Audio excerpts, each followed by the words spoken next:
Sir, this isn't for people like you. The gate agent's voice dripped with disdain as she ripped a glossy first-class ticket in half and tossed the pieces onto the counter. Gasps erupted. Phones rose. Passengers whispered. Elijah Ward, a black man in a sharp navy suit, stood motionless under the fluorescent lights. Security closed in, ready to drag him away. What no one knew was that Elijah wasn't just another passenger. He was the man whose single phone call could ground the airline forever. The hum of engines and chatter of passengers filled Terminal C when the announcement cut through. Boarding Group 1, Horizon Airlines Flight 728 to New York. The line surged forward, a tide of designer luggage and polished shoes. At the front, Elijah Ward handed over his ticket with calm precision. The gate agent, Victoria Hale, studied it, her lips curling. "This can't be real," she said loudly, so the people behind him could hear. She held up the glossy black card with embossed lettering, Horizon Elite Founders Pass. Passengers craned their necks. Phones tilted closer. "You people think you can just walk into first class with fake passes?" she sneered. Without hesitation, she ripped the ticket clean in half, the sound sharp as a gunshot. Gasps rippled. Someone muttered, "Did she just tear up his ticket?"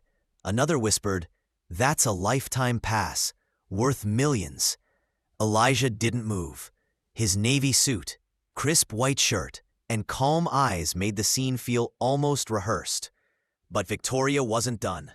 "Security," she barked, waving two officers forward. "Fraudulent boarding attempt. Remove him."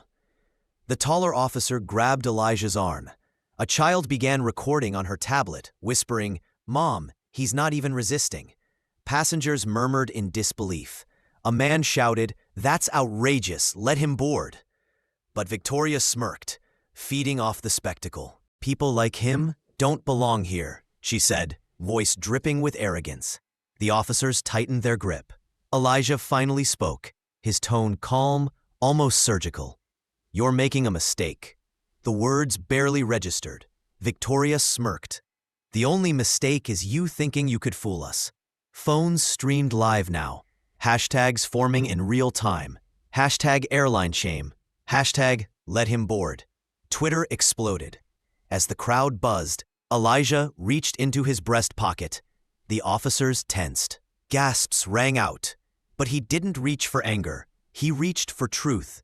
A slim phone slid out. One swipe, one contact, one line spoken. "It's Elijah. Shut it down." The words hung like thunderclouds. The officers paused. Victoria laughed nervously.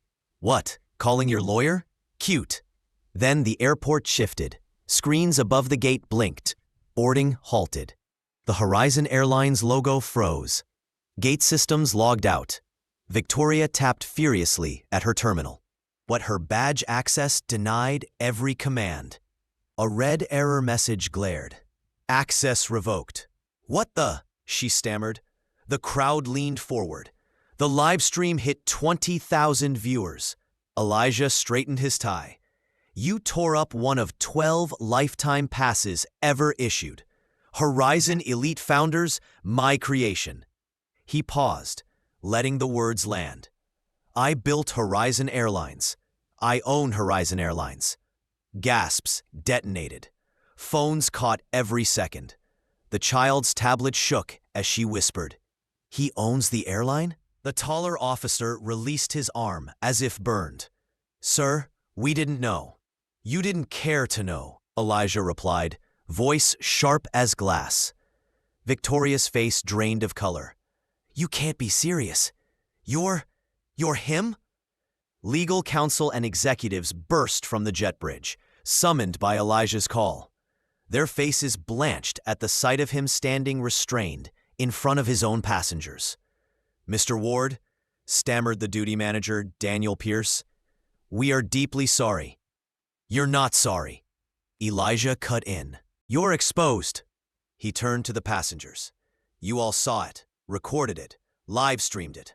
A man with a valid ticket humiliated and accused because arrogance believed it could decide who belongs."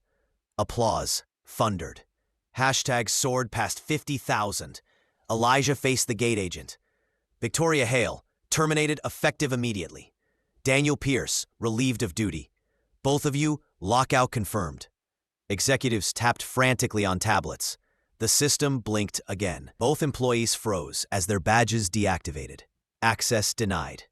They stood powerless in front of the crowd that once watched them mock. The officers stepped back, ashamed. Passengers erupted. Someone shouted, "That's justice." Another yelled, "Respect isn't negotiable." Elijah lifted his phone once more. Effective now, all Horizon flights are grounded until further notice. We will not operate a single plane under leadership that humiliates customers. The crowd gasped. Cameras swung toward terminal, flashing. All flights delayed. Reporters scrambled. Livestream comments flooded. He shut down his own airline on the spot. Victoria whispered, trembling, "You can't do this." Elijah's eyes locked on her. "I just did." He turned back to the passengers. "You deserve better. You deserve respect at 30,000 feet and at this very gate. And until every employee understands that, Horizon won't fly." Applause shook the terminal. Phones captured the roar as chants broke out. "Respect now! Respect now!" Executives huddled, panicked, but Elijah's calm carried the day. "We'll rebuild this company," he said, "on dignity, not arrogance." A reporter shoved a microphone forward. "Mr. Ward, why shut down your entire airline over one incident?" Elijah paused, then spoke with quiet fire. "Because humiliation isn't a flight delay. It's a structural failure. And you don't patch over rot, you cut it out." The live stream surged past 100,000. Clips hit every platform. Headlines formed instantly. Black CEO shuts down airline after humiliation in first class. Passengers who had doubted now cheered. Children waved. Even security officers applauded softly. Elijah Ward picked up his torn pass from the floor. He folded the pieces carefully, slipped them into his pocket, and walked calmly down the jet bridge. Not as a passenger denied, but as the owner reclaiming his sky. But the story didn't end at the gate. Within an hour, news anchors across networks debated his decision. Stock tickers scrolled red, then stabilized when investors realized the shutdown wasn't collapse. It was a purge. Customers flooded social media with stories of their own humiliations at Horizon gates, stories long buried under indifference. Each retweet carried the same message. "He understands us." At corporate headquarters, board members scrambled onto emergency calls, only to hear Elijah's voice already on the line. "This airline will not reopen until dignity is our boarding pass," he declared. "Training, reform, and leadership changes will be immediate. We will not trade respect for profit." The employees who had watched silently that day knew their world had shifted. Some resigned before being named. Others lined up to testify in support of reform. The culture of arrogance that had poisoned Horizon for years cracked wide open. And the torn pass? Elijah placed it on his desk the next morning, framed under glass. A reminder, he said, that arrogance can ground planes, but respect makes them fly. By week's end, Horizon's stock rose higher than before the shutdown. Customers booked record numbers of flights, not for luxury, but for trust. Elijah's calm defiance had rewritten more than policy. It had rewritten the sky itself.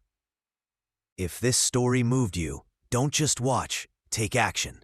Like this video, share it with someone who needs to see it, and drop a comment telling us where you're watching from and which moment hit you hardest. Subscribe and turn on notifications because justice deserves to be witnessed.